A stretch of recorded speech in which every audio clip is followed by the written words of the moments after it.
যখন কোনো বান্দা সূরা ফাতিহার একটা করে আয়াত বলে আলহামদুলিল্লাহি রাব্বিল আলামিন, সঙ্গে সঙ্গে আল্লাহ জবাব দিয়ে বলেন হামিদানি আবদি, বান্দা তুই আমার প্রশংসা করলি।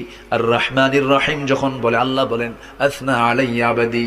মালিক ইয়াউমিদ্দিন যখন বলে আল্লাহ বলেন মাজ্জাদানি আবদি। এরপরে যখন বলে ইয়াকা না'বুদু ওয়া ইয়াকা নাস্তাঈন পর্যন্ত যখন বলে আল্লাহ বলেন বান্দারে তুই আমার কাছে কি চাস, প্রাণ খুলে চারে বান্দা। ইহদিনাস সিরাতাল মুস্তাকিম থেকে শুরু করে নিয়া ওয়ালাদ-দাল্লিন পর্যন্ত যখন বান্দা বলে তখন আল্লাহ বলেন বান্দা নামাজের মধ্যে এমন প্রেমের খেলা খেললি বান্দা, তুই যা চাইলি সব আমি আল্লাহ কবুল করলাম। ওই বান্দা যখন রুকুতে যায় আল্লাহ তখন অস্থির হন। ওই বান্দা যখন সিজদায় যাওয়ার জন্য প্রস্তুতি নাই, সমস্ত ফেরেশতাকে ডাক দিয়ে বলেন ও ফেরেশতারা, এই বান্দাগুলো আমাকে দেখলো না, রাসূলকে দেখলো না, কোরআনকে দেখে হাদিসকে বিশ্বাস করে আমাকে খুশি করার জন্য তার সবচেয়ে সম্মানজনক